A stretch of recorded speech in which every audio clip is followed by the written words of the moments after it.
Good afternoon, ladies and gentlemen. I am Jerry Cooey. I'm Deborah Nelson. Thanks for joining us. Deborah, you know, I enjoyed so much our field trip last week. It was a lot of fun. You know, it's fun. It's fun to load up the Gorilla camera and, you know, do our thing. You know, I think some of our happiest moments and some of our most enjoyed shows have been when the camera has been on the road. Yeah. Well, it's good to get out into the community. Right. Or the Team Santa Rosa headquarters building. Yeah, absolutely. And we're still, you know, we take a little spyglass with us, and of course the ultimate goal is to find some jobs. It's the ongoing quest for jobs in Santa Rosa County. Well, you know, we have a group of folks that purport to be doing that, and somewhere between $500,000 and $1 million a year for the last 8 years has been going into that, along with several $1 million of the regular taxpayers' money has gone to that. And you know, bottom line is, folks, I lay out the same challenge I said last week. Help us help you. Ask Team Santa Rosa, where are the jobs? You know, what's really coming? Don't want to hear about a prospect now. You know what we need to do? Where are the jobs? We need to pick a day and have residents show up at Team Santa Rosa with a briefcase full of resumes and the the interview suit on. Right. And then they can tell us, you know, where the job. They can do like maybe provide a map or something like that. Maybe we could get them to do that. I just, you know,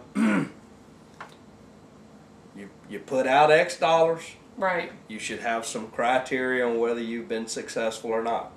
You know, what is that famous saying? Being stupid is when you do the same thing over and over. The definition of insanity. Insanity, yeah. When you do the same thing over and over and you get the same results. Right. So. Well, it's not insanity if you're making $94,000 a year to facilitate that process. That's not insanity at all. That's a good deal. Well, as we've said before, you know, there is some good paying jobs that have been created. Yeah, $90,000, $70,000, $50,000, I believe. And then high 40s. 40 and a temp. Right.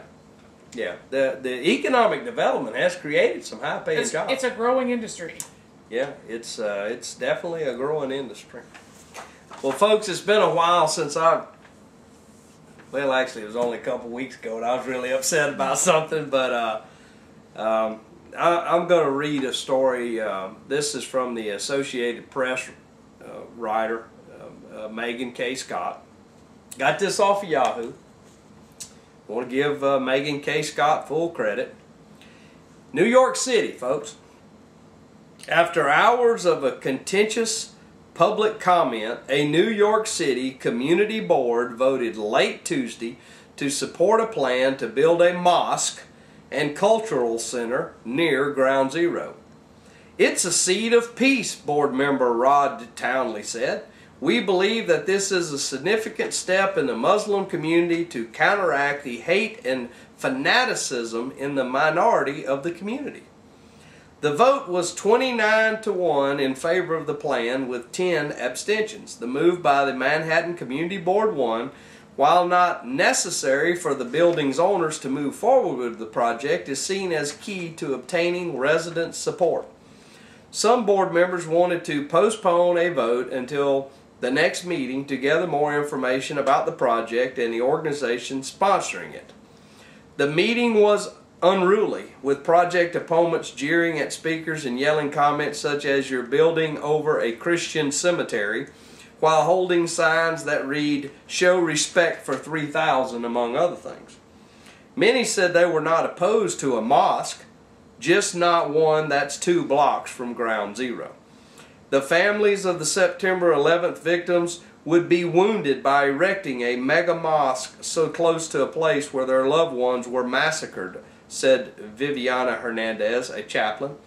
Even though there may have altruistic reasons, the real terrorists will see it as a win on their side. Tea Party activist Mark Williams has called the proposed center a monument to the terror attacks. Now, folks, I'll just have to tell you, I realize so we try to keep it in Santa Rosa County, but honestly, seriously, we know who blew up the buildings. It's really hard to believe. We know who blew up the buildings in New York City. We know that we lost 3,000 of our citizens in an attack that we did nothing to provoke. We know that they burned down millions, if not billions of dollars worth of real estate. We know that the people in New York City and the rest of us have been put in a very precarious position for the rest of our lives because of laws that have been passed because of that event. Right. We know where they came from. We know what their religious background was. And I will have to agree with the folks here. In America, any other place besides downtown New York City, right, build your mosque. Well, and there's actually some question that some of the funding for that might be coming from overseas.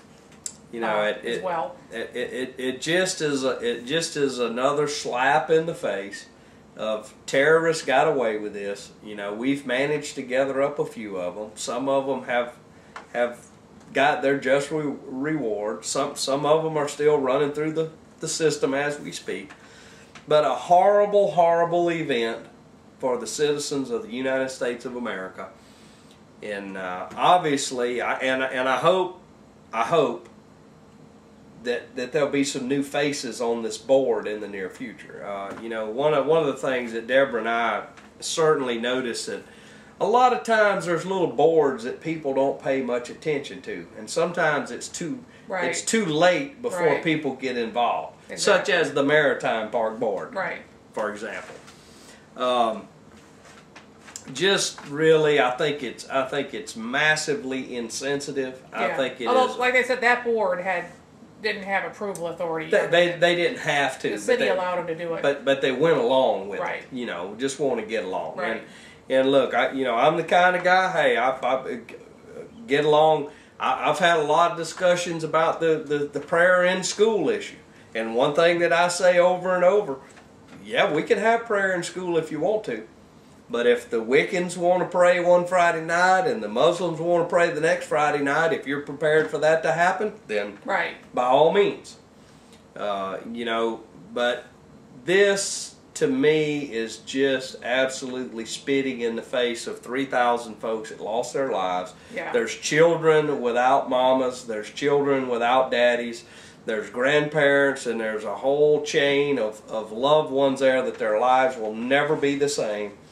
And I just don't think that's the place to put a reminder near that site. Yeah. Whether it's fair or not, it was Muslims that did the attacks. I mean, bottom line. Right. You know. Well, and I think that there's probably legitimate safety issues that the city could have raised as far as not allowing the project to go forward. You know, and look, I'm certainly not saying that all Muslims. No, I understand that it's a radical group of Muslims.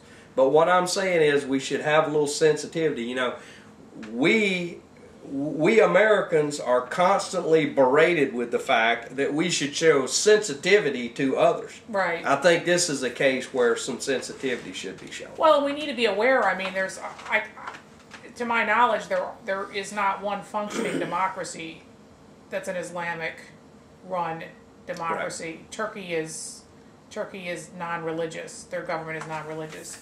So that's just something to keep in mind.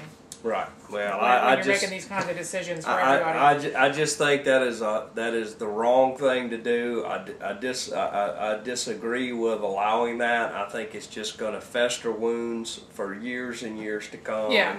And I don't agree with it.